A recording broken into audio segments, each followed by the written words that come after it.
Bonsoir à tous, bienvenue dans ce Facebook Live, cette conférence en direct de Secrets Toxiques. On est ravis de vous accueillir depuis chez vous et votre canapé. On espère que vous êtes bien installés.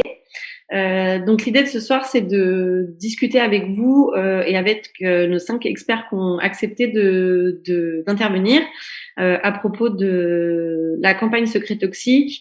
Et surtout, la grande question, c'est comment on passe à l'action concrètement contre certains pesticides reconnus comme nocifs, et notamment comment on réussit à faire évoluer les systèmes de réglementation, qui est l'objet de Secrets Toxiques. Il y aura 3 parties durant cette soirée. Dans la première partie, on aura l'honneur d'avoir le professeur Gilles Serralini qui nous parlera de l'étude scientifique publiée en octobre 2020 et des résultats qu'il a obtenus avec son co-auteur. En deuxième partie, on pourra échanger avec Philippe Pierre, Guillaume Tumerel et Perrine Hervé-Gruyer à propos de l'évolution des systèmes d'évaluation, et on rentrera concrètement dans le cœur du sujet de Secrets Toxiques, comment la campagne a été lancée, quels sont ses objectifs, comment on fonctionne aujourd'hui et qu'est-ce que vous, citoyens, vous pouvez faire pour contribuer. Et enfin, dans une troisième partie, on aura l'honneur d'avoir Benoît Biteau, député européen, qui nous rejoindra pour parler des prochaines étapes et notamment des étapes à l'échelle européenne, parce que vous allez comprendre rapidement que sur la question des pesticides, beaucoup de choses se jouent à l'échelle européenne. Voilà, encore bienvenue à tous. Si vous n'êtes pas encore bien installés, vous avez encore quelques secondes. Je vous explique comment vous pouvez intervenir ce soir.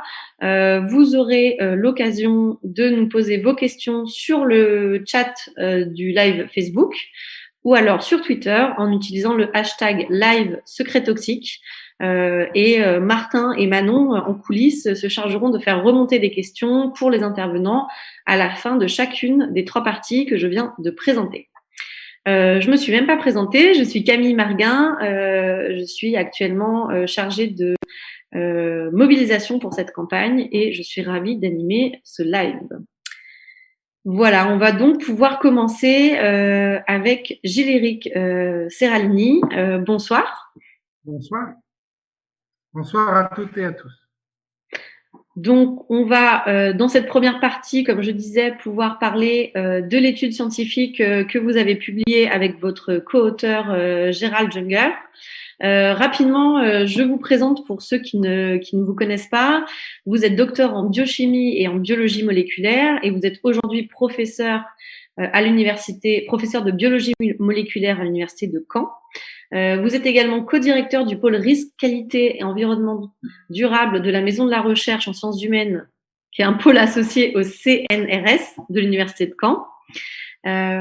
Et vous êtes connu surtout ici comme l'un des plus grands chercheurs indépendants sur les effets des pesticides et des OGM sur la santé. C'est pas étonnant puisque vous avez publié avec vos équipes plus de 150 communications internationales dans des revues à comité de lecture. On vous a découvert, moi j'étais trop jeune, mais dès 97, lorsqu'avec Jean-Marie Pell, vous avez demandé un moratoire sur les cultures transgéniques OGM au nom du principe de précaution, parce que vos premières recherches vous inquiétaient sur ce sujet, et ça n'a pas arrêté ensuite. Et depuis, vous avez été mandaté comme expert par la France, l'Union européenne, d'autres pays, même le Canada ou l'Inde, sur les sujets des pesticides et des OGM. Vous êtes souvent présenté comme un lanceur d'alerte car vous dénoncez régulièrement les lacunes des systèmes d'évaluation des pesticides et des OGM, et ça va être un des sujets au cœur de nos échanges ce soir. En 2012, vous avez publié l'étude la plus chère, la plus longue et la plus détaillée au monde sur les effets à long terme du maïs OGM NK603 et de l'herbicide associé que nous connaissons tous, le Roundup. L'étude a été dépubliée sous la pression des lobbies industriels, puis republiée dans une revue scientifique à comité de lecture. Aujourd'hui, elle est donc bien publiée et accessible. C'est les Monsanto Papers, notamment en 2017, qui ont révélé au grand public les dessous de cette affaire et comment la multinationale Monsanto a influencé le monde scientifique au moment de la sortie de cette étude pour protéger l'innocuité de ses produits. Sur cette affaire, vous avez pu revenir assez longuement lors de votre dernier ouvrage qu'on vient de voir apparaître à l'écran, l'affaire Roundup à la lumière des Monsanto Papers aux éditions Actes Sud. Nous voilà en 2020, nouvelle révélation. Vous publiez avec Gérald Junger une étude accablante sur 14 pesticides vendus en France et en Europe. Qu'est-ce que cette étude révèle et comment l'avez-vous menée? Est-ce que vous pouvez nous en dire plus? Bien sûr, avec plaisir. Écoutez, depuis en fait 2005, j'ai travaillé sur le Roundup et nous avons découvert une très grande différence avec le glyphosate. Petit à petit, cela nous a amené à comprendre qu'il y avait des poisons cachés à l'intérieur des pesticides qui n'étaient pas déclarés. Et en 2020, avec Gérald Junger, nous avons recherché dans les nouveaux pesticides sans glyphosate, puisque tous nos travaux, entre autres et d'autres, avaient en fait créé une polémique sur ces herbicides à base de glyphosate. Et puis, il y a eu les grands procès aux États-Unis, n'est-ce pas, qui ont permis de condamner Monsanto et Bayer sur le fait qu'ils avaient justement eu de la malveillance dans les autorisations des produits. Et donc, nous nous sommes intéressés aux tout nouveaux pesticides qui ont été autorisés par l'Europe sans glyphosate. Présentés donc comme une alternative au glyphosate. Voilà, c'est ça. Qui sont les nouvelles alternatives au glyphosate pour les particuliers et qui bientôt vont arriver dans les coopératives pour les agriculteurs. Donc, c'était important de savoir, puisqu'il y avait déjà de démontrer de la toxicité à long terme, notamment sur nos rats pour le Roundup, c'est important de savoir si ces produits contenaient, les nouveaux produits, ne contenant plus de glyphosate, ne contenaient plus non plus de produits toxiques que nous avions identifiés dès 2018 pour le Roundup, qui étaient des résidus de pétrole et des métaux lourds, dont l'arsenic. Qui aurait été une nouvelle. Mais malheureusement, en 2020, nous nous sommes rendus compte qu'il y avait plus d'une dizaine de composés polycycliques aromatiques d'hydrocarbures, ceux que l'on mesure, vous savez, dans l'air pour savoir s'il y a des pollutions autour des périphériques, et beaucoup de métaux lourds, du plomb, du nickel, de l'arsenic, du titane, et à des taux qui sont très importants. Gérald Junger aime à souligner que il y a des taux dans les bouteilles qui, quand on ouvre le bouchon, font des millions de fois la pollution qu'on a mesurée à Lubrizol après l'incendie de cette usine de dérivés du pétrole. Eh bien, nous avons vu la même chose. Ce sont donc des produits qui n'ont pas été déclarés aux autorités et qui nous mènent vers la constatation que les autorités ont commis des irrégularités, voire, moi je le pense en tout cas, des fraudes, non seulement à l'autorisation des produits, mais aussi à l'évaluation. Et comme nous avions vu cela pour les Roundup, et comme beaucoup d'autres auteurs dans le monde ont découvert que les formulants que l'industrie aime à appeler les adjuvants sont extrêmement toxiques, eh bien, nous avons généralisé la situation en regardant dans plus de 12 pesticides différents. Et évidemment, la problématique est la même. C'est-à-dire que l'industrie laisse des résidus de pétrole et des métaux lourds extrêmement cancérogènes. Entre parenthèses, l'arsenic était un pesticide avant et on voit pourquoi, en tant que poison, on l'a retiré en 1974. Pourquoi l'industrie laisse encore des traces ou des quantités importantes de tous ces produits dans les nouveaux pesticides à destination du citoyen européen.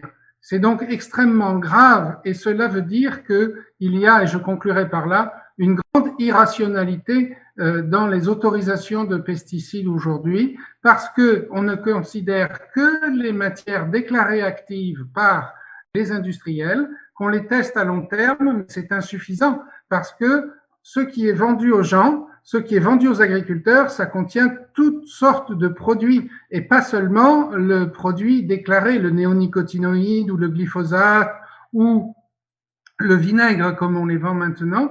Les gens croient que ce sont des produits verts et en fait, ils contiennent des cancérogènes qui ne sont pas déclarés.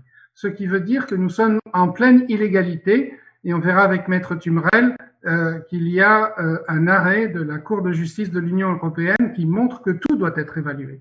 Donc voilà, c'est assez pour que je m'adresse directement aux citoyens pour leur dire aujourd'hui, les pesticides sont autorisés de manière irrationnelle, les doses journalières admissibles, vous savez, ces niveaux que les préfets considèrent au-dessous desquels il n'y aurait pas de risque, sont complètement idiotes au niveau scientifique parce qu'elles ne sont basées que sur la substance déclarée active.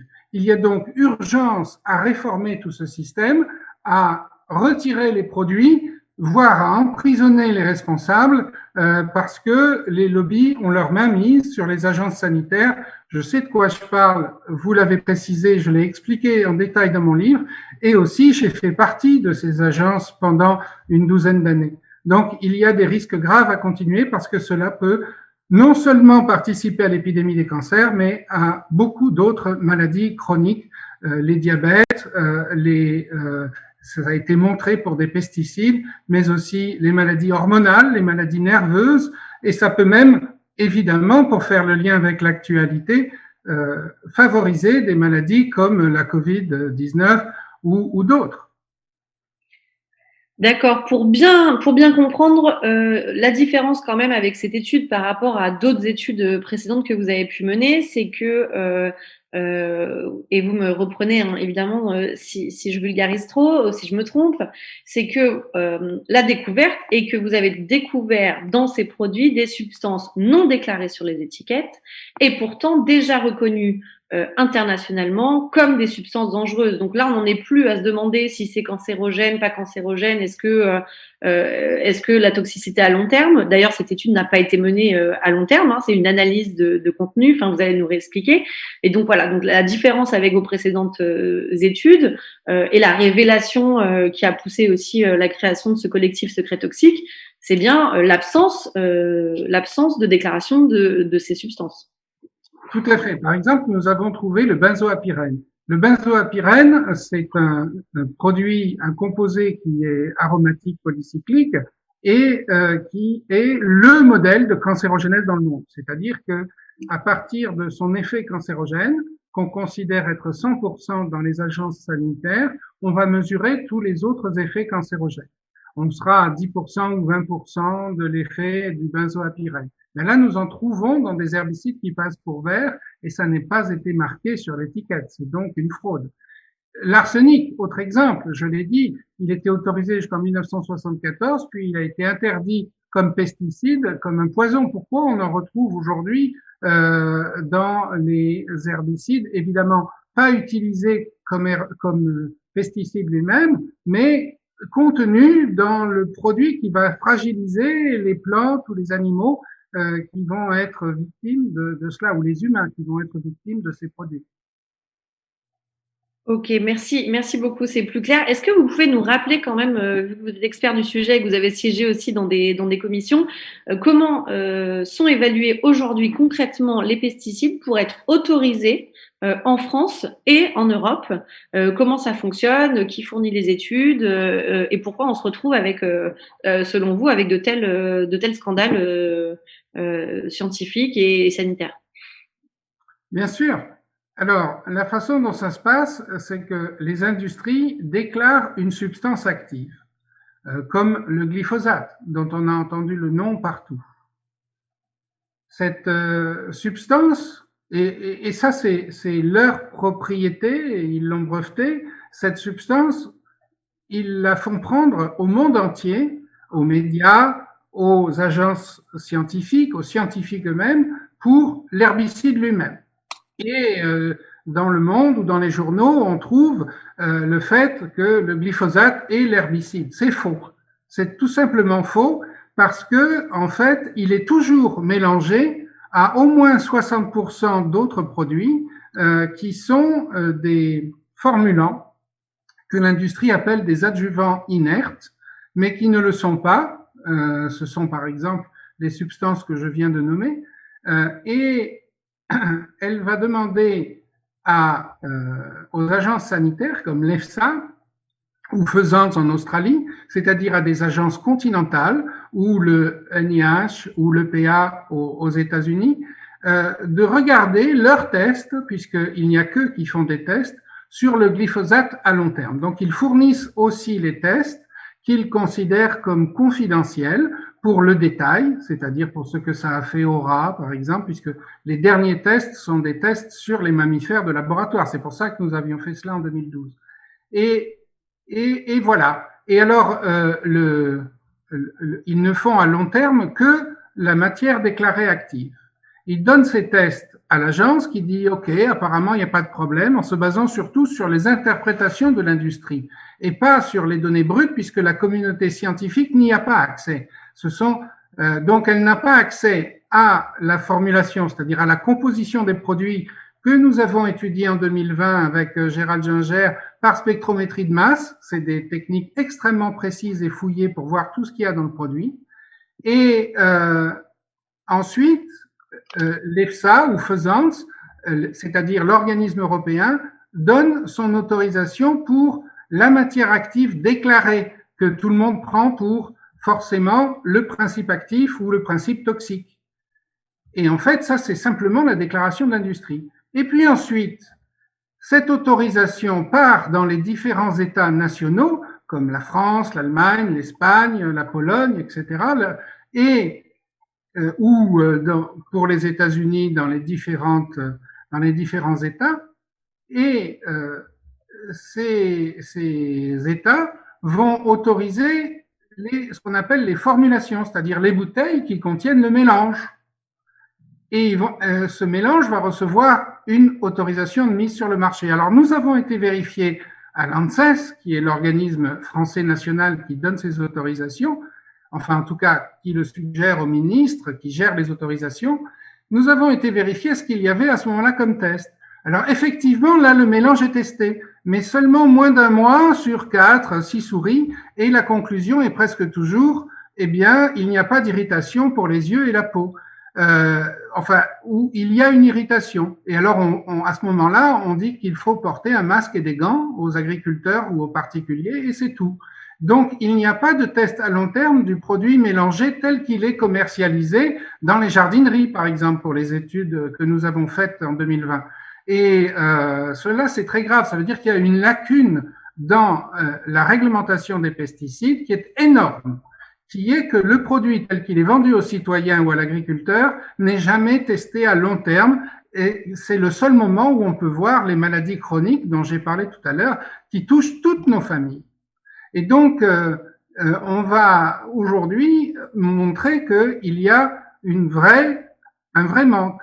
Donc, je dis souvent aux agences sanitaires qui m'ont employé mais qui ne m'aiment plus, écoutez, vous voyez, là, vous travaillez avec des produits magiques parce que la composition en est secrète et il faut que ce soit nous qui étudions cela en détail, et vous faites avaliser les tests des entreprises qui, eux-mêmes, ces tests sont secrets et confidentiels. Autrement dit, c'est de la magie à double niveau, c'est pas de la science. Vous publiez les interprétations des entreprises sur votre blog, c'est-à-dire sur le site de l'EFSA, et voilà tout. Et vous vous croyez intelligent et vous dites ensuite, on va diviser par 100 les doses que l'on pourrait admettre de manière à être sécuritaire. Mais nous, on a trouvé des effets 1000 fois plus importants de ces mélanges.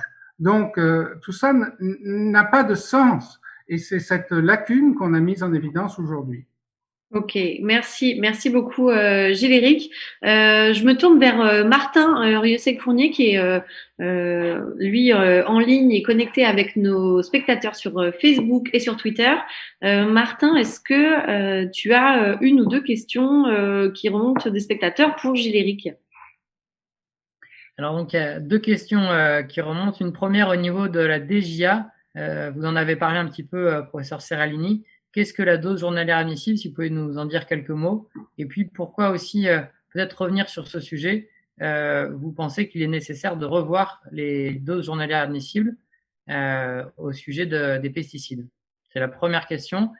Et puis, il y a une deuxième question d'actualité, je ne sais pas si vous pourrez y répondre, où on a quelqu'un qui nous regarde qui demande ce que vous pensez. Il y a le maire de La Montagne qui veut interdire les pesticides en les assimilant à des déchets. Et donc, il demande ce que vous en pensez. Merci beaucoup, Martin. Alors, je voulais dire aussi que nous avons la plus grande transparence sur nos résultats. Donc, nous avons tout publié. L'étude est en ligne, téléchargeable. Et même avec Gérald Ginger, nous avons publié un autre article avec toutes les données brutes, ce que ne fait jamais l'industrie. Ces données permettent de calculer des doses journalières admissibles qui sont 1000 fois en dessous de ce qui est autorisé aujourd'hui à cause des effets optimisants des mélanges et à cause de ces produits extrêmement toxiques. Donc, les doses journalières admissibles ne sont aujourd'hui, pour la réglementation, basées que sur les substances actives déclarées, ce qui est donc faux. Alors, il est très difficile de revoir tous les produits un par un. Cependant, ce qu'on peut faire, c'est diviser cette dose journalière admissible par 1000, auquel cas, on sort progressivement de l'agriculture intensive à pesticides. Et évidemment, les pesticides polluants sont des déchets. J'ai toujours soutenu les maires qui essayaient de réglementer leurs concitoyens, de réglementer les usages sur leur commune, parce qu'ils sont quand même responsables de leur qualité de vie, même si le Conseil d'État a dit que non, c'était au gouvernement de réglementer cela, mais le gouvernement est très très en retard sur ces révisions de la chose, et donc, eh bien, écoutez, prenons les choses en main, nous les citoyens, et la situation est assez grave parce que nous avons tous des malades dans nos familles pour éviter ces produits extrêmement toxiques qui ne sont pas que cancérogènes, mais qui donnent aussi des maladies des reins, du foie et des maladies nerveuses et hormonales. Merci beaucoup. J'en profite pour dire à nos spectateurs que l'étude complète, donc l'étude que vous avez publiée et les résultats complets, vous pouvez les retrouver sur le site secret toxique au pluriel.fr dans la rubrique En savoir plus. Il y a un lien vers les deux études, donc l'étude complète et l'étude publiée et l'ensemble des résultats. Et on va pouvoir bientôt, dans quelques instants, passer à la deuxième partie. Voilà, Géry, est-ce que vous avez une chose que vous n'avez pas eu l'occasion de dire avant qu'on passe à la deuxième partie? Oui, un tout petit mot pour mes détracteurs, pour dire que c'est justement tous ces produits qui avaient créé les tumeurs chez les rats et tous ces produits en mélange, puisque nous avons été les seuls à tester le Roundup en mélange, qui avait créé les tumeurs chez les rats, les maladies du foie et du rein qui ont été confirmées dans Nature Scientific Reports en 2017 et 2018. De toute façon. Ce n'est pas le glyphosate seul, mais bien la formulation complète que vous aviez testée et qui a donné les résultats que vous avez obtenus. Je ne suis pas sûr qu'on aurait eu ces effets avec le glyphosate seul, ceux qu'avait testé l'industrie. Mais ce qui est aujourd'hui amusant, c'est que nous avons publié les résultats avec Gérald Ginger en 2020 dans la revue Food and Chemical Toxicology, celle qui nous avait retiré l'étude de 2012, que nous avons republiée ensuite dans une autre revue. Et ça, on le sait aujourd'hui grâce au Monsanto Paper, c'est à cause d'une compromission de l'éditeur en chef qui a eu lieu après notre publication. Et on a même retrouvé le contrat financier. Donc, ce sont des grossiers personnages pour le moins. Et j'espère que la justice américaine, un jour, mettra en prison tous ces gens-là parce qu'il y a vous savez, il y a 100 000 patients qui se sont plaints aux États-Unis. Ils ont eu un dédommagement de 10 milliards par Bayer, mais c'est insuffisant par rapport à tous ceux qui ont pu être malades des pesticides. Merci beaucoup, Giléric Serralini, d'avoir pris le temps de nous expliquer tout ça et de revenir sur cette étude et les précédentes.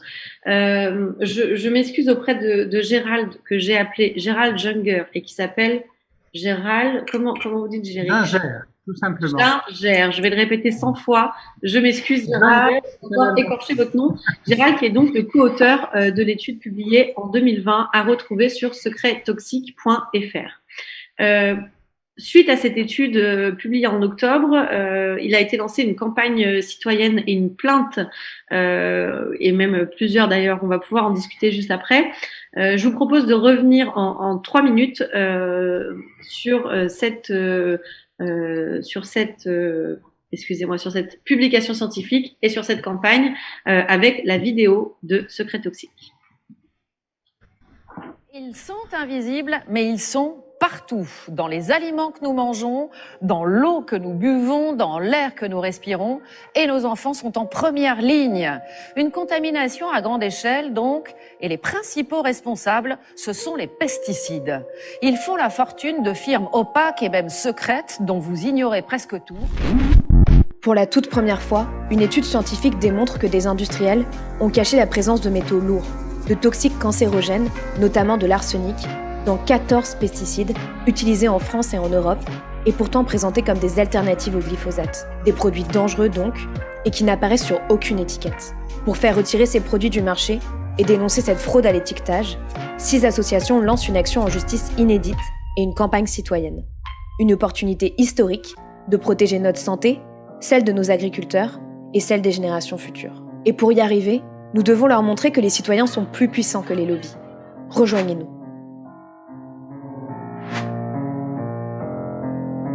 Depuis 50 ans, des centaines d'associations et de collectifs citoyens se mobilisent contre les ravages des pesticides. Selon l'ONU, ils causent chaque année quelques 25 millions d'intoxications aiguës, dont 220 000 morts. Rappelons-le, l'exposition aux pesticides va à l'encontre des droits humains, le droit à une alimentation suffisante et le droit à la santé. Des dizaines d'études incriminent certains pesticides, pourtant autorisés sur le marché, de favoriser l'apparition de cancers, de problèmes de fertilité, de maladies respiratoires. Notre environnement est aussi gravement touché, puisque les résidus de pesticides restent dans nos sols, nos rivières, et les polluent de façon irréversible. D'ailleurs, 89% des Français souhaitent l'interdiction totale des pesticides chimiques en Europe d'ici 2024. Et pourtant, rien ne bouge. Et pour cause. Devinez qui produit les études scientifiques avant les autorisations de mise sur le marché. Oui, les industriels eux-mêmes. Les failles de ce système sont dénoncées depuis des années par les ONG et largement révélées en 2018 par les Monsanto Papers. Pour exemple, les industriels ont dépensé au moins 1,3 million d'euros en lobbying au Parlement européen en 2015-2016. Les géants de l'agrochimie sont rodés et influencent les décideurs politiques, des couloirs parlementaires jusqu'au sommet de l'État. Une nouvelle étude scientifique de Gilles-Éric Serralini et Gérald Jungler révèle que le scandale des pesticides va même plus loin que ce que l'on croyait auparavant. Leurs recherches prouvent que les 14 pesticides testés, utilisés par nos agriculteurs et les particuliers, contiennent des produits toxiques dangereux non déclarés sur les étiquettes. Cette étude révèle un nouvel aspect de la dangerosité des pesticides, mais juridiquement, c'est une opportunité unique, une faille dans le système bien rodé des industriels que nous pouvons attaquer. C'est pourquoi plusieurs ONG décident de porter plainte pour fraude à l'étiquetage, mise en danger de la vie d'autrui et atteinte à l'environnement. À la clé, nous espérons à court terme le retrait des produits incriminés et à moyen terme, la remise en cause des systèmes d'évaluation français et européens des pesticides avant leur mise sur le marché. Ce serait une avancée historique, mais pour ça, nous avons besoin de vous. Plus la mobilisation sera massive et plus nous pourrons déjouer leurs manœuvres. Soutenez l'action en justice Secret Toxique. Signez la pétition, partagez cette vidéo.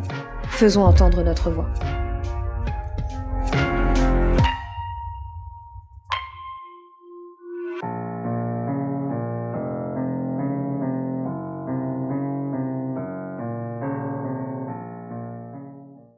Cette vidéo qui était la vidéo qui était de la campagne le 1er décembre.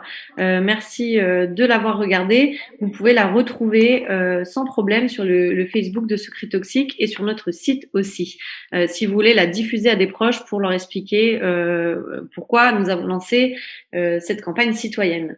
Je vous propose donc de passer à la deuxième partie de cette soirée et donc de réfléchir avec nos invités sur la possibilité de faire évoluer les systèmes d'évaluation grâce à l'étude qu'on vient de vous présenter.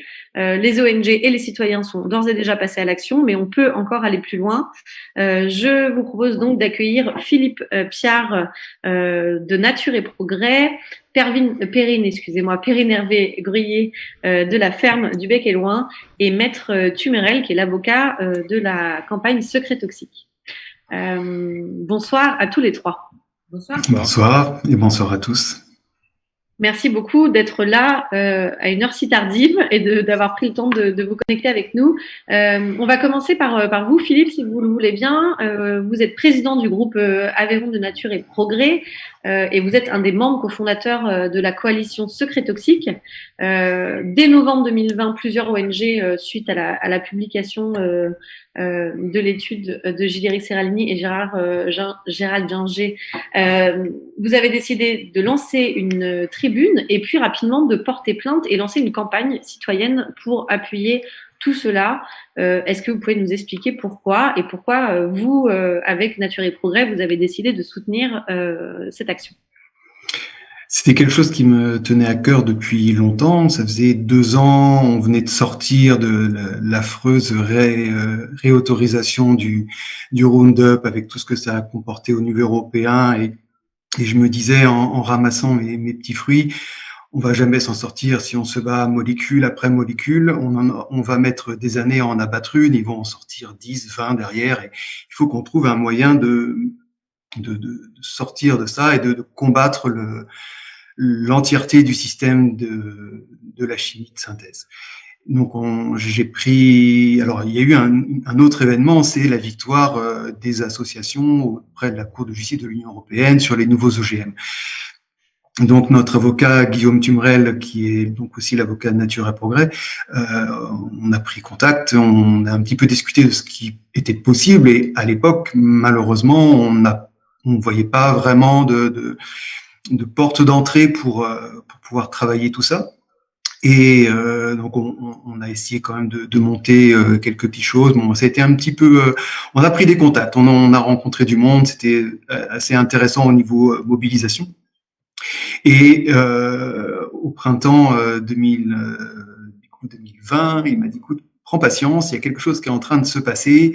Je peux pas te dire encore quoi, mais on va avoir quelque chose. Alors juste avant, il y avait eu la Cour de justice de l'Union européenne avait de nouveau sorti, mais là je vais lui laisser le plaisir de raconter ce qu'avait dit la Cour de justice par rapport à l'évaluation des pesticides.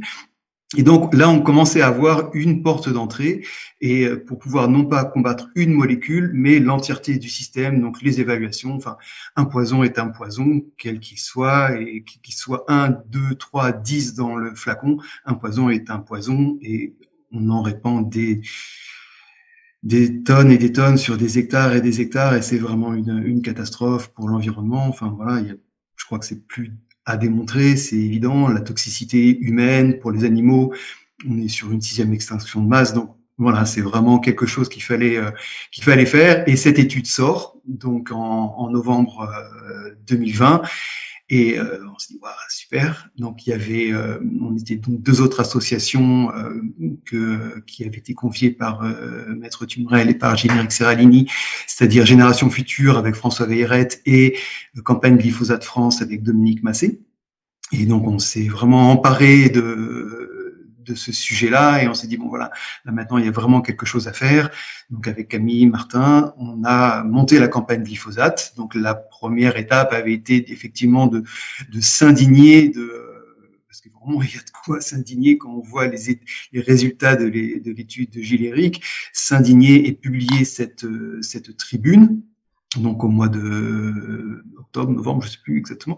Voilà. Et enfin surtout dans la suite, de porter plainte contre X, parce qu'il y a quand même des gens qui sont directement responsables de ça. C'est-à-dire que c'est pas juste des dossiers. Il y a des gens qui lisent ces dossiers, il y a des gens qui donnent des autorisations, il y a des gens on suspecte qu'ils fraudent puisqu'ils ne déclarent pas tout. Enfin, on a une loi qui a priori est bien faite, mais qui apparemment est contournée. Donc on se retrouve avec des toxiques cachés, des toxiques pas déclarés, partout dans l'environnement et qu'on présente comme des produits sains. Voilà, c'est une catastrophe.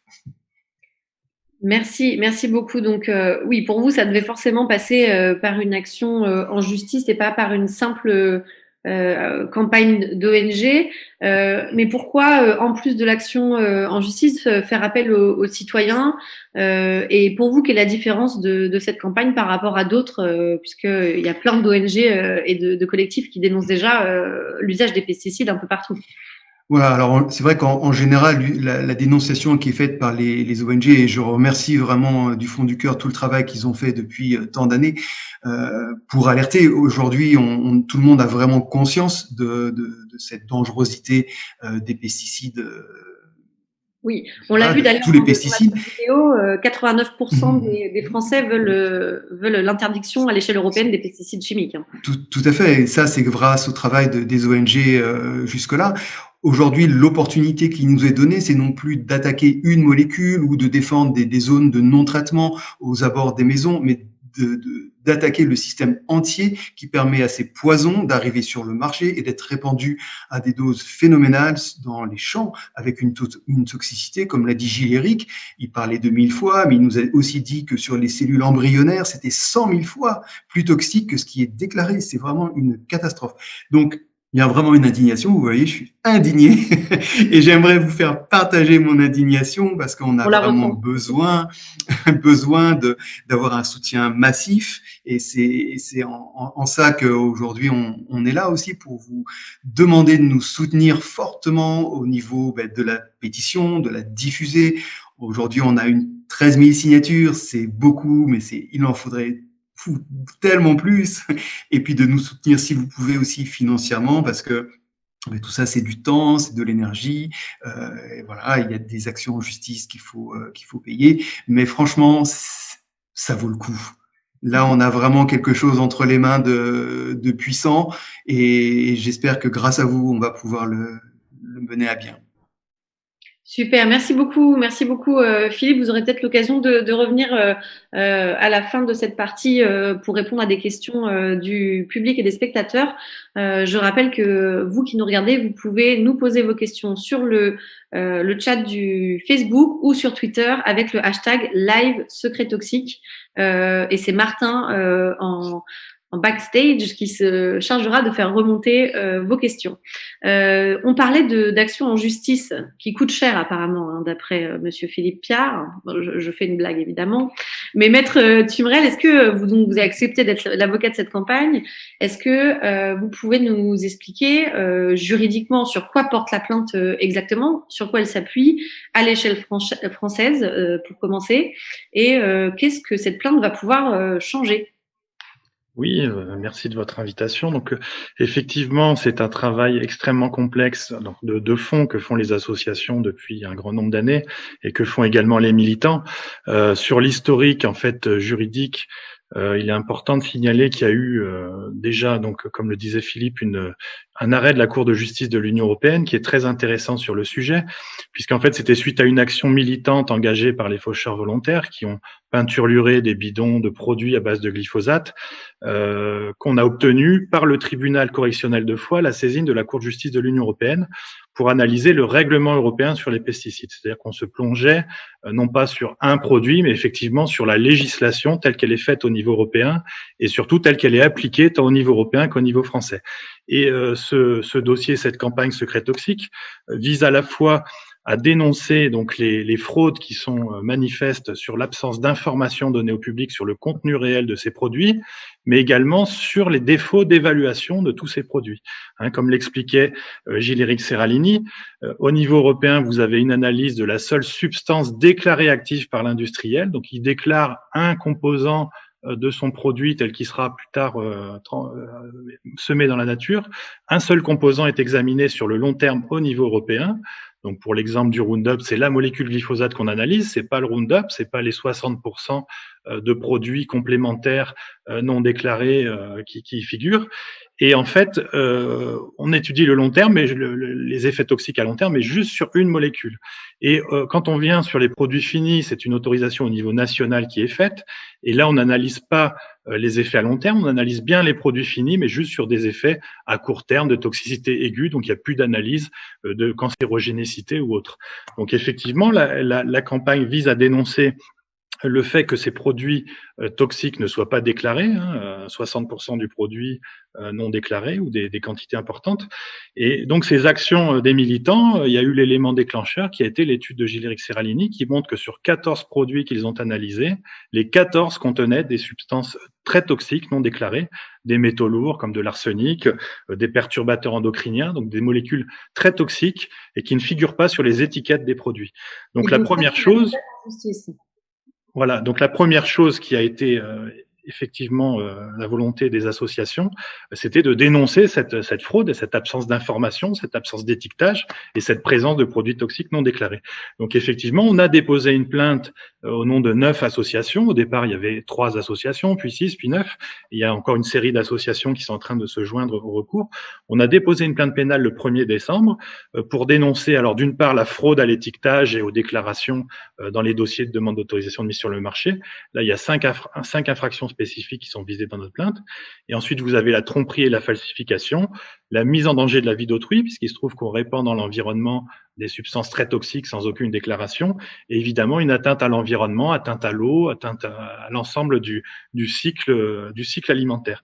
Et donc ces produits-là, on les retrouve dans les eaux, dans les eaux rivières, les eaux de surface, les eaux profondes. On le retrouve dans tout le système. Il y a les métaux lourds. Il faut savoir que ce sont des molécules qui sont bioaccumulables, c'est-à-dire qu'elles s'accumulent dans l'organisme. Donc même s'il y a une faible présence, le fait d'avoir une présence continue, ça s'accumule dans l'organisme et ça peut provoquer des conséquences dramatiques. Donc le premier objectif, c'était déposer une plainte pénale pour dénoncer les éventuels fraudeurs. On a déposé une plainte contre X pour qu'elle soit le plus large possible et qu'elle vise non seulement les entreprises, personnes morales, mais aussi les personnes physiques qui auraient causé des tromperies. Donc ce qu'on demande par cette plainte, c'est qu'il y ait une enquête qui soit engagée. On a déposé la plainte au pôle santé à Paris, le parquet pôle santé. On demande la mise en responsabilité des personnes qui ont laissé passer ça, involontairement ou volontairement peut-être pour certains, et aussi dénoncer donc cette fraude massive aux produits et demander le retrait des produits illicites. Et le deuxième élément qui est également envisagé, c'est d'élargir cette dénonciation sur les méthodes de l'évaluation elle-même. Donc comme je vous disais, il y a eu un arrêt de la Cour européenne qui vient nous dire la toxicité doit être évaluée sur le long terme, sur la substance déclarée active, mais aussi sur l'ensemble des substances qui composent les produits finis tels qu'on va les commercialiser. Donc ça n'est pas appliqué aujourd'hui ni au niveau européen ni au niveau français. Au niveau européen, on n'analyse pas les effets cocktails, c'est-à-dire que les effets entre les plusieurs substances d'un même produit, ni les effets entre plusieurs produits entre eux. Voilà, donc on est en train d'envisager des actions clairement pour dénoncer les pratiques au niveau européen par l'EFSA ou les autres agences qui n'analysent pas suffisamment ces produits-là, et aussi au niveau français pour les délivrances d'autorisation de mise sur le marché, qui sont aujourd'hui une véritable passoire, c'est-à-dire qu'on laisse tout passer, il n'y a pas de contrôle effectué, et le fait qu'aujourd'hui une analyse scientifique indépendante démontre qu'il y a sur 14 produits testés, il y a 14 fois des toxiques importants non déclarés, ça montre que c'est une véritable passoire aujourd'hui, la réglementation. Merci beaucoup pour ces précisions, Maître Thumrel. La justice est longue, parfois très très très longue. Du coup, l'idée c'est donc là vous évoquiez l'EFSA, qui est l'agence européenne. Est-ce qu'il y a un espoir, une alternative pour que, avant l'aboutissement de la plainte et du jugement au pénal, il y ait un retrait par anticipation, par principe de précaution de certains produits, et si oui, comment on peut accélérer cela en utilisant la justice ou les actions citoyennes? Oui, alors la justice est effectivement très longue, surtout la justice pénale, parce qu'elle manque beaucoup de moyens.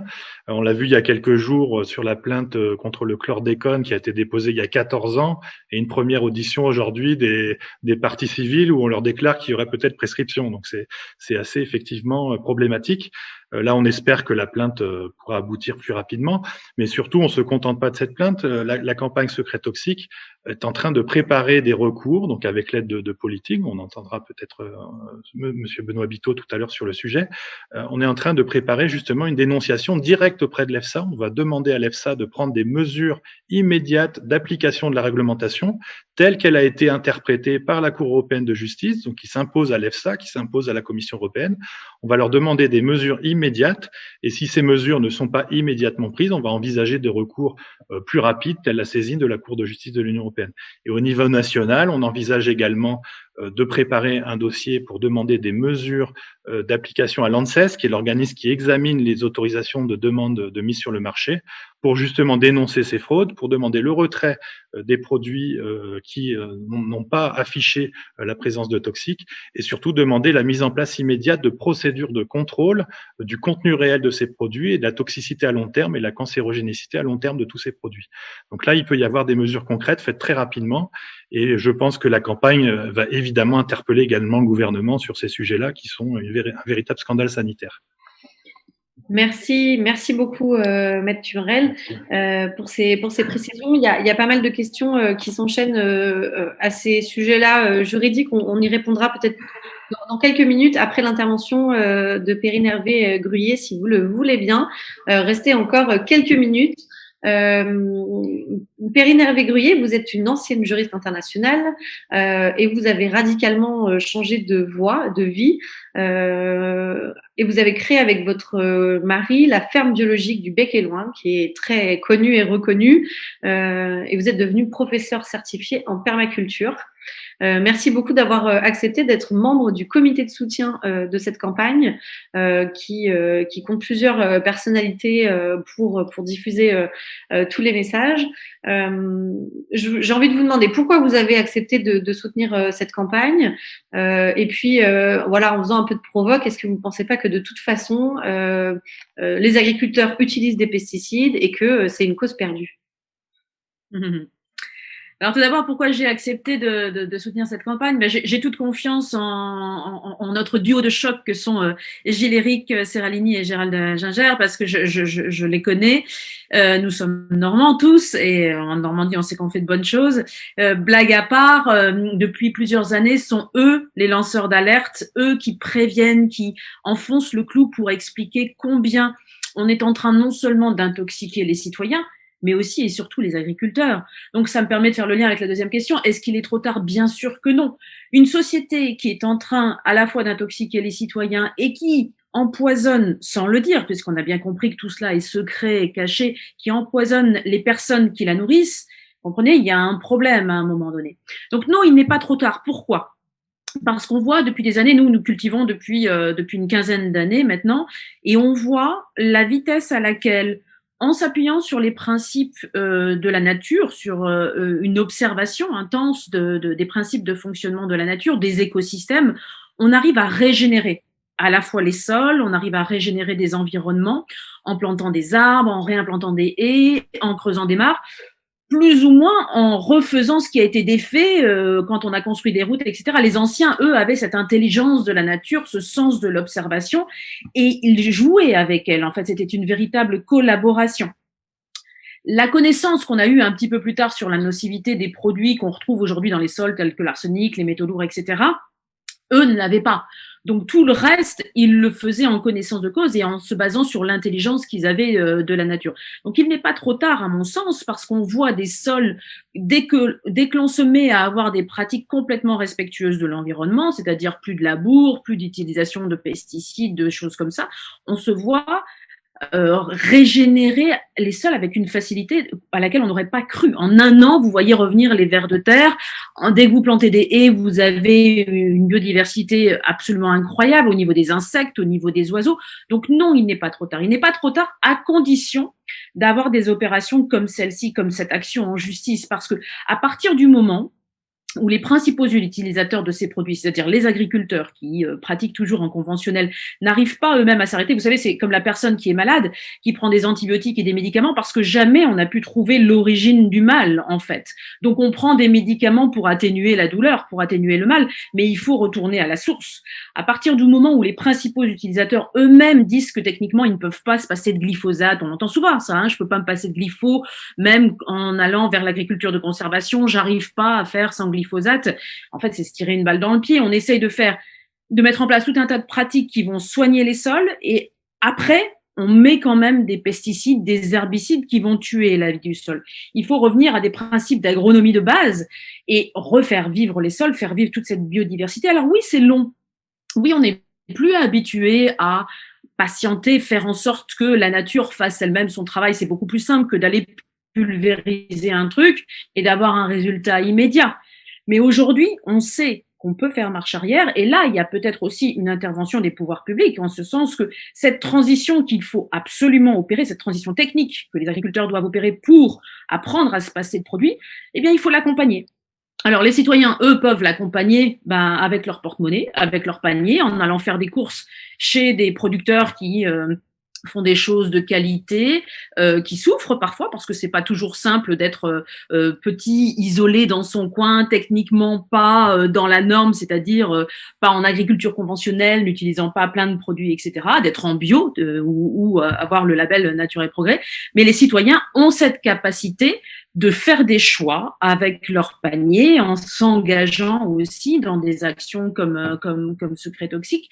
Donc pour moi, il n'est clairement pas trop tard, à condition d'unir nos forces. C'est-à-dire que j'aimerais voir la fin de cette espèce de fossé qui s'est créé à certains moments entre la société civile et les agriculteurs, et qu'on arrête aussi de dire ce sont les agriculteurs qui nous empoisonnent. Oui, c'est vrai, aujourd'hui, on l'a dit, ils utilisent ces produits, mais ils sont aussi là pour nourrir la population, et je pense qu'il vaut mieux les aider à progresser plutôt que de toujours aller leur taper sur la tête en disant ce sont des pollueurs. C'est vrai, le constat est fait, ces produits-là sont nocifs. Mais comment est-ce qu'on fait à partir de ce constat-là pour ensemble passer à l'étape d'après, qui est que collectivement, on va pouvoir sortir de cette espèce de dépendance absolument incroyable à des produits dont on sait aujourd'hui qu'ils sont mauvais pour la santé et pour l'environnement. Et j'ajouterais même pour vous compléter qu'ils sont les premières victimes, malheureusement, de ces produits qu'ils utilisent. Et ça, on le voit. Ils sont les premières victimes, et je crois que nous aussi, les femmes, alors là, c'est ma petite minute féministe, mais je crois que les femmes en agriculture aussi ont une conscience très forte de ces problématiques-là, et on voit que l'agriculture, en tout cas l'autre agriculture, comme je dirais, l'agriculture sur petite surface, l'agriculture qualitative, est grandement en train de se féminiser. Et ce dont on s'aperçoit, c'est que dans les exploitations emmenées par des femmes, eh bien, de moins en moins, on va aller utiliser ces produits parce que les femmes vont être beaucoup plus au fait de la dangerosité, elles vont beaucoup plus assez intuitivement, instinctivement protéger la famille, protéger les enfants et essayer au maximum de se passer de ce genre de produits.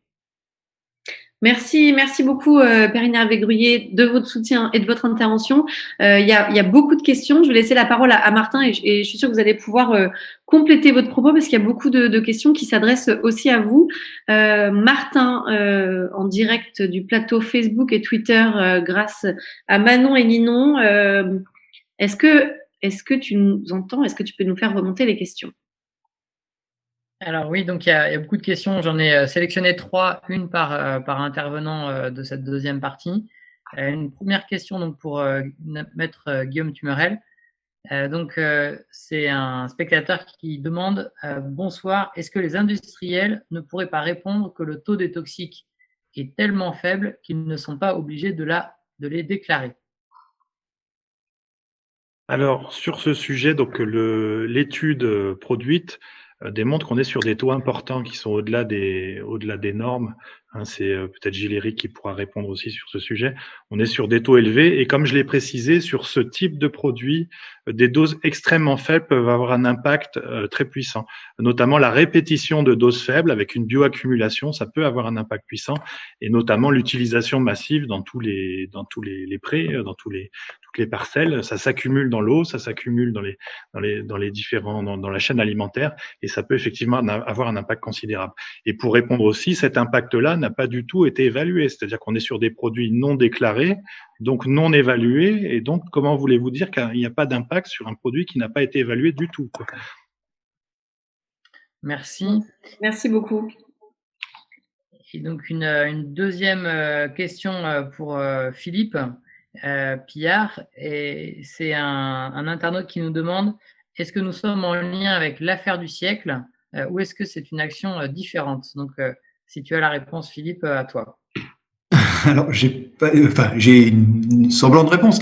Oui, ils nous soutiennent, ils font partie des associations qui soutiennent notre action. Après, directement en lien, c'est deux actions différentes, mais forcément, elles sont en lien parce qu'on est sur la même planète et qu'on rencontre la même problématique. Oui, je compléterais même en disant que ils ont tout de suite répondu positivement parce qu'il y avait une corrélation, c'est-à-dire l'utilisation des armes juridiques de la justice pour appuyer des campagnes, des inquiétudes, des campagnes des citoyens. Donc voilà. Après, ces deux actions qui sont en effet différentes. Est-ce qu'il y avait une autre question, Martin? Voilà, une troisième question pour Perrine Hervé-Gruyer. au sujet donc du labour. En fait, c'est la question vraiment de comment on passe d'un modèle agricole à un autre, et sur le sujet précis du labour, avec une personne qui demande comment faire avec le labour qui demeure trop présent, libère du CO2 et détruit la vie des sols. Donc vous l'avez dit un peu, hein, en étant plutôt positif qu'en accablant les agriculteurs, mais est-ce que vous, par exemple, vous faites des formations où des personnes en conventionnel en agriculture chimique avec des labours changent leurs pratiques? En tout cas, qu'est-ce que vous pouvez répondre à cette personne? Alors nous, on a vu passer pas mal d'agriculteurs qui étaient encore dans des pratiques telles que le labour, mais beaucoup évoluent. Alors tout le monde ne sait pas le faire. Il y a un changement de génération qui doit s'opérer. L'agriculture de conservation commence à avoir le vent en poupe. Il y avait peu de données scientifiques et techniques à ces sujets jusqu'alors. Ça commence à venir. Beaucoup ont du mal à changer les pratiques parce que il faut se mettre à la place des agriculteurs. Chaque évolution, chaque changement de pratique, aussi drastique soit-il que de passer au non-labour, implique un gros risque financier, un gros risque économique derrière. Donc c'est toujours très compliqué pour les agriculteurs qui sont toujours sur le fil de rasoir au niveau économique de se dire j'y vais demain, je change, surtout pour les gens qui sont en fin de carrière. Cependant, il y a de très belles choses qui se font. Moi, je connais des gens qui sont en conservation, en bio. Alors, certains vous disent, mais en agriculture de conservation, on peut même pas se passer du glyphosate. C'est absolument faux. C'est vrai que c'est super technique. C'est vrai que ce sont des formations qui sont encore peu prodiguées aujourd'hui en France, mais cela vient. Donc, petit à petit, les agriculteurs qui sont en place et qui continuent à labourer, ils sont face aux problématiques qu'on connaît, c'est-à-dire le ruissellement, le fait de perdre leur sol, l'érosion quelle qu'elle soit, le manque de biodiversité, donc du coup une plus grande fragilité vis-à-vis des maladies, des ravageurs également. Donc tous ces facteurs-là font que petit à petit, il y a des réactions qui s'opèrent en chaîne, mais on n'est pas encore dans un rythme suffisant pour que ce soit satisfaisant. Merci beaucoup, Perrine Hervé Gruyer. Je crois que Gilles-Éric voulait compléter sur cet aspect. Oui, je voulais dire d'abord qu'il y a des taux de polluants qui sont des millions de fois ceux qui avaient préoccupé les autorités lors de l'incendie de Lubrizol. Je l'ai dit brièvement, mais je rappelle que ce ne sont pas des traces. Notamment des taux de composés polycycliques aromatiques qu'on appelle, que l'on mesure partout. L'agriculture intensive, à cause notamment de ces résidus de pétrole et aussi parce que les pesticides sont synthétisés avec beaucoup de pétrole, est, selon le GIEC, responsable en une grande partie des modifications climatiques. Donc ça fait le lien avec une affaire du siècle, avec, moi je vois en tant que professeur d'université mes étudiants aller dans les manifs pour un climat qui puisse respecter la Terre et les humains dans les décennies qui viennent. Et il y a aussi des manifestations pour plus de transparence, parce qu'aujourd'hui, si tout cela est possible, c'est parce qu'il y a des subventions qui datent de la dernière guerre mondiale à des multinationales et à la PAC, la politique agricole commune, et à l'agriculture intensive. Et cela détruit non seulement le sol, mais aussi le climat. Et donc, c'est une grosse source de nos ennuis que nous dénonçons là. Merci beaucoup Gilles-Éric Serralini pour ces précisions et le lien avec en effet les questions du changement climatique. Ce que je vous propose, si ça vous va, c'est de passer à la troisième partie pour savoir comment concrètement la campagne Secret Toxique et les ONG de la coalition vont essayer de faire évoluer les pratiques en France et en Europe. On a l'honneur d'avoir Monsieur Benoît Biteau, député européen, avec nous ce soir. Bonsoir, Monsieur Biteau.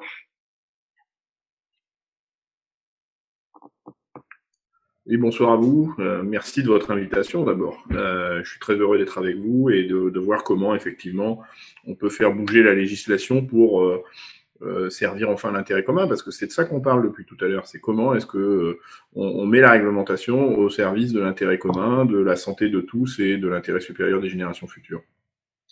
C'était exactement ma question, c'est est-ce que les systèmes d'évaluation des pesticides aujourd'hui mis en place à l'échelle européenne ne nous protègent pas déjà assez Vous qui connaissez un peu plus les rouages, voilà, pourquoi vous avez décidé de soutenir cette campagne, cette action, et comment ça fonctionne aujourd'hui, et quelles sont les défaillances selon vous? Il y a plein de raisons, mais il y a des raisons positives et négatives. Les raisons négatives, j'ai envie de dire, c'est d'abord faire le constat, et Gilles-Éric en a parlé, Guillaume en a parlé aussi, faire le constat des graves écueils dans la façon dont on autorise aujourd'hui les pesticides, avec une réglementation qui est trouée de partout et qui fait que les molécules les plus dangereuses, les plus toxiques passent à travers les mailles du filet et sont extrêmement dangereuses. On a beaucoup parlé des dangers sur la santé aujourd'hui, mais on peut élargir cette évaluation de la dangerosité sur la santé à d'autres axes de réflexion que sont, et Perrine l'a abordé rapidement, mais que sont les menaces de ces molécules de synthèse sur la biodiversité. Et l'effondrement de la biodiversité, c'est quand même un enjeu majeur. 70% des insectes ont disparu. Le cortège qui va derrière, qui sont le cortège des oiseaux, 40% des oiseaux ont disparu. Donc on voit bien la dangerosité de ces molécules, y compris sur d'autres enjeux que les enjeux sanitaires, puis sur l'enjeu climatique. Perrine l'a évoqué, des sols en bonne santé, des sols qui ne reçoivent pas de substances de synthèse, sont aussi des sols qui sont en capacité de pouvoir séquestrer des gaz à effet de serre et donc nous accompagner dans l'atténuation du changement climatique. Donc pour plein de raisons qui servent l'intérêt commun, et c'est ça l'enjeu d'une réglementation qui se respecte, et le législateur ne doit agir que pour servir l'intérêt commun et non pas l'intérêt individuel des intérêts de quelques-uns au détriment du plus grand nombre, c'est de construire les réglementations qui vont dans ce sens. Et aujourd'hui, on a suffisamment de recul, et c'est le. Alors j'ai oublié un autre aspect, c'est qu'on parle beaucoup de la terre aujourd'hui, mais moi je suis issu d'une zone proche de la mer.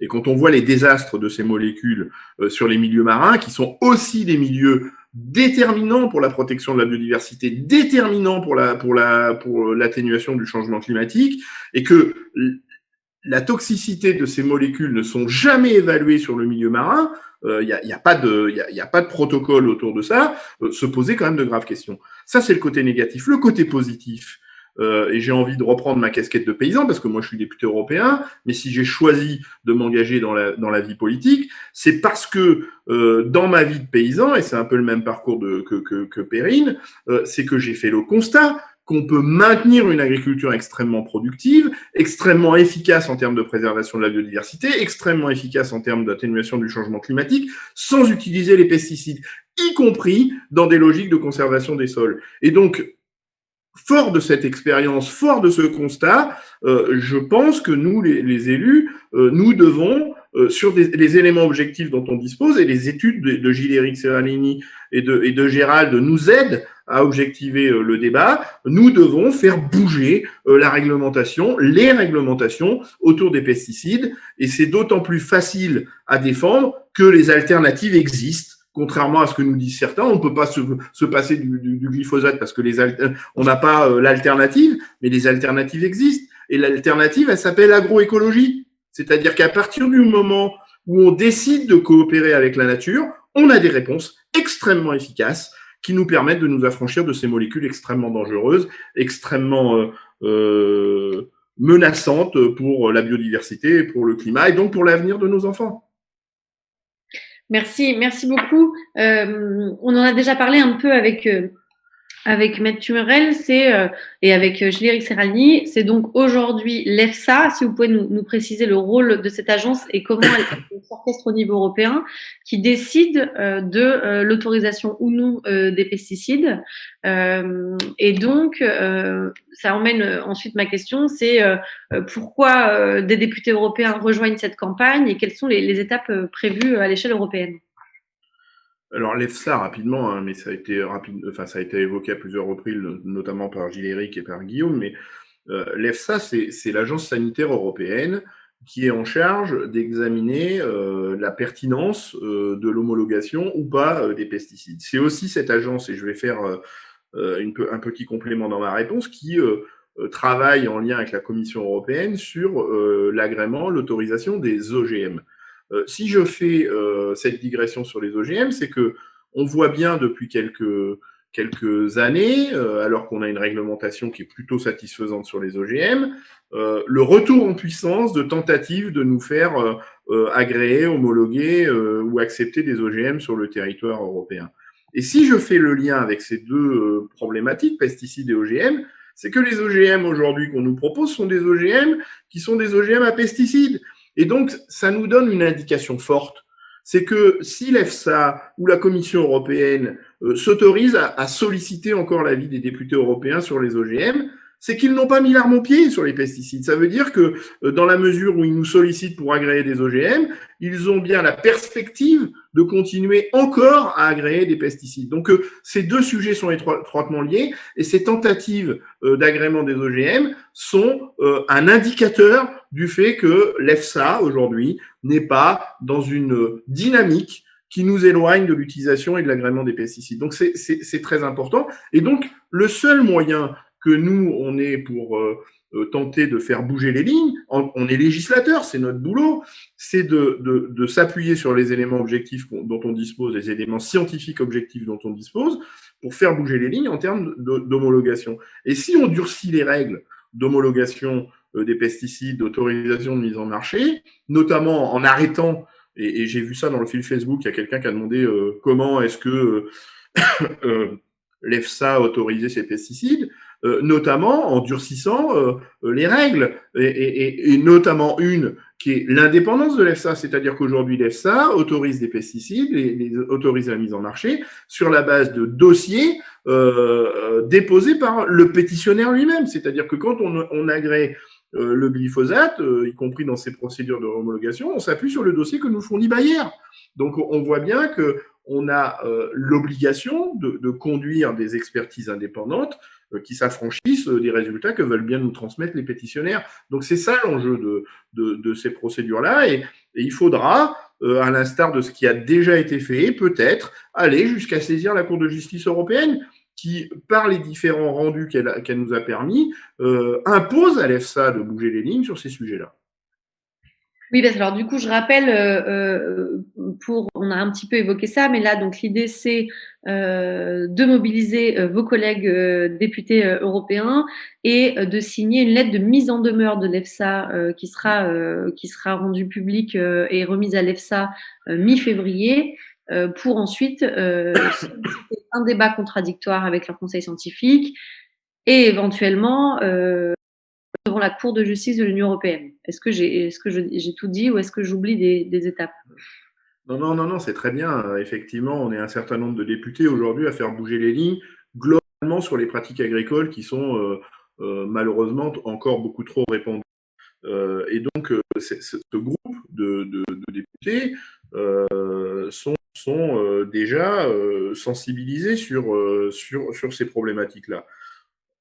On peut compter assez facilement, assez rapidement, même sur une centaine de députés. Je le vois avec ce qui s'est passé au cours du débat sur la politique agricole commune, qu'on a voté en première lecture le 24 octobre dernier. Je m'en demande ce qu'on appelle un amendement de rejet qui a signifié les collègues élus qui ont appelé vers dans cet amendement. Et ce que signifie le rejet, qui a été donc co-déposé, c'est que ces députés-là sont fermement décidés à changer les pratiques agricoles, et y compris sur le sujet des pesticides. Après, l'amendement de rejet il a été voté par 166 eurodéputés, donc c'est quand même un socle un peu plus robuste encore. Et au final, à l'issue des débats qui ont duré 3 jours sur la page, on a 212 eurodéputés, un tiers donc de ceux qui se sont exprimés, qui ont voté contre cette politique agricole commune. Donc, je pense qu'on peut valablement s'appuyer sur un groupe de députés significatif pour faire bouger les lignes de l'EFSA, a fortiori à la lumière des différents rendus de la Cour de justice européenne qui invitent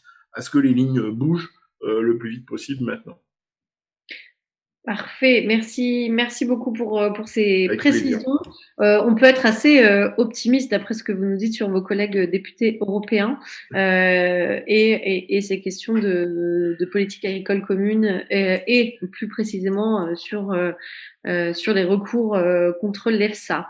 Martin, est-ce qu'on a des questions par rapport à cette troisième partie sur l'étape européenne et qu'est-ce que va pouvoir faire changer Secret Toxic à l'échelle européenne et les prochaines étapes? Au niveau des lois et des règlements, il y a la question d'un spectateur qui demande, il existe donc actuellement des lois pour normalement nous protéger, mais on constate qu'elles sont détournées.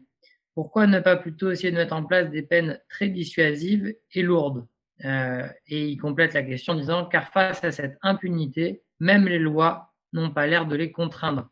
Est-ce que, Monsieur Tumbrel, nous pouvons envisager au niveau européen ou au niveau national de la prison ferme si ce n'est pas le cas pour des personnes qui seraient en situation de fraude ou de ne pas respecter les règlements? En tout cas, c'est la question de la lourdeur des peines pour être dissuasif. Oui, bien sûr. Donc là, sur les infractions que j'ai citées tout à l'heure, la peine la plus lourde, c'est 7 ans d'emprisonnement et 750 000 € d'amende. Ça veut dire que les personnes que l'on poursuit au pénal et qui pourraient être incriminées dans ce dossier risquent ces peines d'emprisonnement de 7 ans et 750 000 €. Mais effectivement, vu la lenteur de la justice, l'absence de moyens, c'est pas toujours évident. Et nous, c'est pour ça aussi qu'on milite pour la création de dommages et intérêts punitifs. C'est-à-dire, comme aux États-Unis, les parties civiles, les victimes, pourraient demander non seulement la réparation de leurs préjudices, mais aussi des dommages-intérêts pour punir les entreprises à hauteur de leur financement. Parce que quand vous avez une entreprise qui fait un bénéfice de plusieurs milliards, même 750 000 € pour elle, c'est pas grand-chose. Effectivement, des dommages-intérêts punitifs, ça pourrait être une bonne solution, mais là, il faut se retourner vers le législateur. Et autre question donc, qui nous arrive, j'ai pas le nom des personnes qui posent les questions, n'hésitez pas à donner vos noms. En tout cas, merci pour votre intérêt, qui s'adresse donc à Benoît Biteau. Comment vous positionnez-vous au sujet du chlordécone aux Antilles? La réponse est très simple. Le chlordécone aux Antilles, c'est un scandale. C'est un scandale et il va falloir que, effectivement, les responsables de l'utilisation massive du chlordécone dans les Antilles, qui va avoir des conséquences sur des décennies probablement, soient lourdement condamnés. Et merci Guillaume de rappeler les condamnations auxquelles ces gens-là peuvent prétendre, parce que c'est un des plus grands scandales sanitaires qu'on puisse connaître aux Antilles. Donc il n'y a pas d'ambiguïté sur ma position sur le chlordécone, et on accompagnera de la même manière qu'on accompagne ce soir Secret Toxique, et j'ose me revendiquer ambassadeur d'un certain nombre de députés déjà proches de la démarche de Secret Toxique, et de sénateurs d'ailleurs, mais on accompagnera de la même manière ce scandale du chlordécone. Merci beaucoup. Je vois que l'heure tourne, pardon. J'en profite pour rappeler à ceux qui nous regardent et qui sont connectés à Twitter ou Facebook que il vous reste quelques minutes pour poser vos questions à l'un de nos 5 invités, que ça soit sur l'étude scientifique, sur le lancement de la campagne Secret Toxique, les questions juridiques, les questions d'alternatives ou l'échelle européenne. Toutes vos questions sont les bienvenues. Il nous reste quelques minutes. Mon cher Martin, est-ce que tu as une autre question? Il y a une question qui s'adresse peut-être en particulier à Philippe Pillard et puis peut-être aussi à Perrine Hervé-Gruyer au sujet de qu'est-ce qui peut être fait par les citoyens qui sont organisés en association. Donc, Philippe, est-ce que les associations peuvent s'impliquer dans la campagne Secret Toxique au niveau de la plainte au pénal qu'on va à nouveau poser avec d'autres acteurs? Et puis peut-être aussi, Philippe, si tu peux revenir sur pourquoi Nature et Progrès, qui était avant uniquement dans la défense de la bio, là s'est mis à être dans une position aussi d'attaque de l'industrie chimique. Si tu peux nous donner quelques éléments par rapport à ça. Et puis après, la question pour Perrine Hervé-Gruyer, c'est est-ce que dans l'écosystème et le monde alternatif de la permaculture, ça pourrait aussi intéresser des acteurs éventuellement de porter plainte avec nous contre ce système agricole industriel? Oui, du coup, pour donc la participation des associations, on a besoin donc effectivement d'un soutien massif, donc d'autres associations qui portent plainte à nos côtés au niveau pénal. Donc on a décidé d'une nouvelle vague de dépôt de plainte. On va voir bientôt en mars, on espère, et s'il y en a une troisième, tant mieux, et à chaque fois on s'en servira pour faire une sortie médiatique, on va dire, pour encore mobiliser plus de gens. Donc effectivement, on a besoin de ce soutien-là. On a besoin aussi au niveau de la pétition, parce que si on présente une action en justice, que ce soit l'action pénale ou l'action devant la Cour de justice de l'Union européenne, et que derrière nous, on n'a pas on a non pas 10 000 ou 15 000 signatures, mais 100 000 ou 150 000 signatures. Donc, on a effectivement plein d'associations qui ont plein d'adhérents, qui peuvent, donc, je demanderais à ces associations de relayer auprès de leurs adhérents tout ce qu'on fait au niveau de Secrets Toxiques. Il y a aussi encore une autre façon de nous soutenir, c'est-à-dire que là, on a dit qu'on déposait un recours devant l'EFSA. En fait, on peut symboliquement, même si ce sont les députés européens qui ont la main pour faire un recours contre une agence européenne, nous, symboliquement, association, on peut faire une tribune, on peut accompagner ce dépôt pour donner encore plus de poids. Et si on a déjà devant nous 100 députés qui portent ce recours, soutenu par des dizaines, voire plus d'associations et pourquoi pas des milliers de sympathisants, ça sera un poids beaucoup plus fort et ça sonnera aux oreilles soit des juges, soit de la Commission européenne au moment de rendre un verdict. Voilà. Après, sur le côté de Natura Pro, oui, c'est un petit peu moi qui a ramené cette histoire d'être un petit peu attaquant. C'est vrai que Natura Pro, oui, c'est le premier cahier des charges au monde de l'agriculture biologique, en 1972. Donc, c'est plutôt un combat long pour, comme Erwin Perrine le mène aussi, pour faire la promotion d'un autre modèle agricole et pour dire attention aux dangers de cette agriculture chimique. On veut ressembler aux États-Unis, mais enfin, on voit les dégâts partout que ça peut créer. Donc effectivement, on était plutôt sur une volonté de promotion d'un autre modèle agricole. Aujourd'hui, on adhère vraiment à la démarche d'agroécologie paysanne qui se révèle être plus un modèle de société. Donc en plus, c'est aussi les rapports, les rapports des gens entre eux. Enfin, c'est nos rapports de citoyens au monde qui nous entoure. Et donc oui, on avait dit en plaisantant, on a commencé Natura Pro.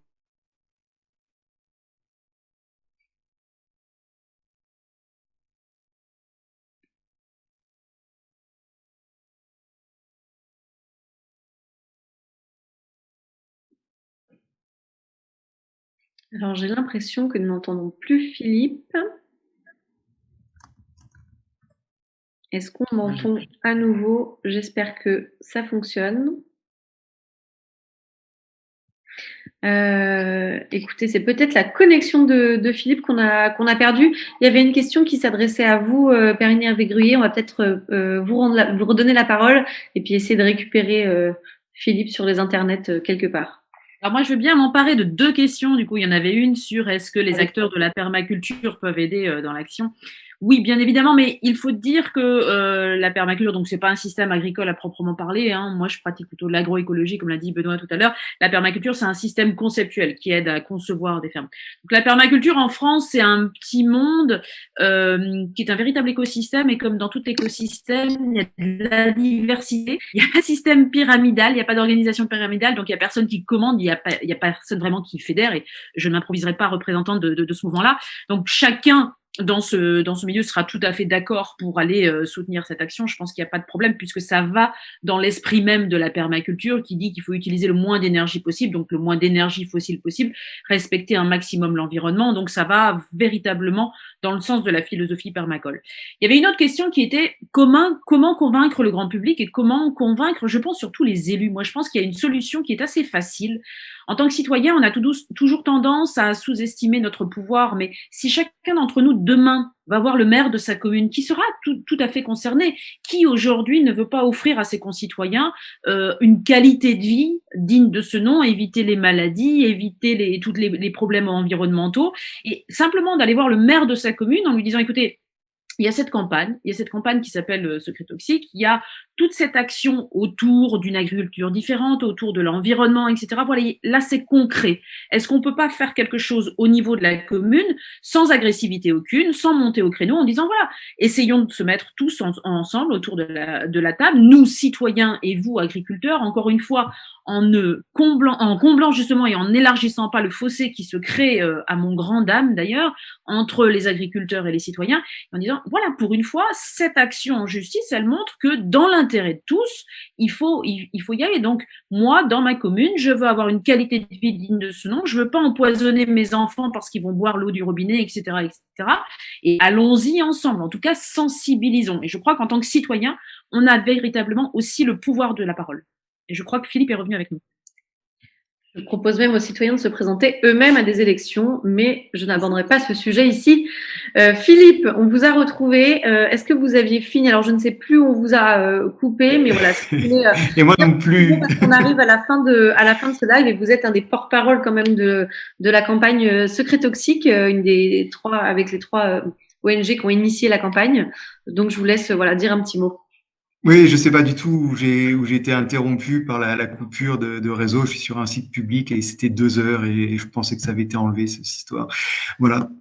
Donc, aide-moi Camille si tu veux bien me redire où… On est plutôt à la conclusion. Donc voilà, si vous voulez faire un appel aux citoyens, résumer un peu les actions qui arrivent, ça sera parfait. Eh ben, du coup, les actions qui arrivent, et comme on l'a expliqué tout à l'heure, c'est donc le recours auprès de l'EFSA. Et donc, voilà, si les associations veulent nous rejoindre pour soutenir ce recours, c'est voilà, augmenter, ce que je disais tout à l'heure, augmenter le nombre de signatures. Si par des dons, on peut aussi soutenir effectivement ce temps effectivement long d'action et qu'on doit… il y a beaucoup de travail pour tout ça. Donc voilà, c'est effectivement bienvenu. Et donc le temps après le recours de l'EFSA, donc ça sera le temps de l'ANSES, et on reviendra avec l'EFSA puisqu'elle va certainement nous répondre nous donner une fin de non-recevoir, donc une saisine de la CJUE, de la Cour de justice de l'Union européenne. Voilà, il y a plein de choses à faire et on a besoin de vous. Merci beaucoup, merci Philippe, merci à tous d'être restés et d'être venus ce soir pour nos intervenants. Les prochaines étapes, en effet, alors si je dois tout résumer dans l'ordre, mais en fait, ce qu'il faut bien comprendre, c'est qu'il y a une action au niveau français et une action au niveau européen. Dans les deux cas, l'idée, c'est de d'abord s'adresser à l'agence qui réglemente les pesticides, donc l'ANSES au niveau français, l'EFSA au niveau européen. D'abord poliment avec une lettre de mise en demeure, et puis petit à petit, peut-être qu'on montera le ton si les moyens nous le permettent, avec des actions en justice, des recours, etc. C'est aussi ce moment-là où on fera appel aux citoyens pour venir, si on le peut, avec le contexte sanitaire actuel, eh bien, organiser des manifestations devant les tribunaux, les cours de justice. On a aussi, comme le disait Philippe, besoin du soutien de chacun. 89% des Français veulent l'interdiction des pesticides chimiques en Europe. Je rappelle ce chiffre parce que moi, il m'a beaucoup interpellée et du coup, on se dit s'il y a autant de citoyens qui veulent ça, comment ça se fait que ça n'avance pas plus vite? Donc, je pense que là, on est sur une belle opportunité d'action. Donc, à vous, toutes et tous qui nous avez regardés ce soir, n'hésitez pas à partager cette émission, à partager le site secrettoxique.fr. Vous pouvez signer en vraiment 2 secondes et ensuite, vous verrez, il est très facile de partager par mail ou sur les réseaux sociaux la pétition. C'est pas une pétition qui est adressée à quelqu'un, en fait, c'est un soutien à l'action en justice qui nous permet, et Maître Thumrel me contredira pas, d'appuyer vraiment notre action. Les actions, les victoires juridiques sont plus faciles quand les citoyens et les ONG appuient les requérants. Voilà, je remercie évidemment le professeur Serralini, Maître Tumrel, Monsieur Pierre, Madame Hervé Gruyer et Monsieur Bito d'avoir accepté d'intervenir ce soir. Il y a beaucoup de questions malheureusement auxquelles on n'a pas pu répondre, donc peut-être qu'on complétera ce live avec une FAQ sur des questions voilà, qui nous ont été beaucoup posées et peut-être qu'on vous sollicitera, chers intervenants, pour éventuellement faire des petites réponses. Merci aux ONG qui nous soutiennent. On n'a pas pu citer toutes les ONG, mais vous verrez tous leurs logos apparaître à la fin et aussi sur notre site.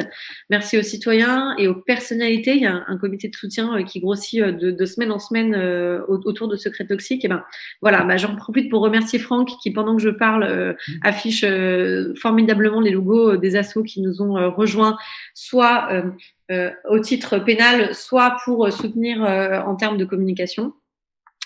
Merci à l'équipe de la campagne. Donc, il y a Martin Rieussec-Fournier que vous avez vu, Manon Crétinon et Ninon Lagarde qui étaient en backstage sur les réseaux sociaux pendant ce live. Et merci infiniment à Franck Alice pour l'organisation technique de ce direct. Voilà, il y a eu un petit bug, mais malheureusement, il n'y pouvait rien et ça a été très bien mené du début à la fin. Donc, vraiment, merci beaucoup. Citoyens, citoyennes, on compte sur vous pour continuer le combat et nous sommes disponibles en ligne. Il y a une adresse mail sur notre site, vous pouvez nous contacter à tout moment. Il est 21h57 et je fais comme à la télé, je vais rendre l'antenne. Merci à tous, voilà. Merci à toi Camille. Merci Camille. Merci beaucoup. Merci à vous Bonne tous. soirée. Excellente soirée. Merci. Merci à tous.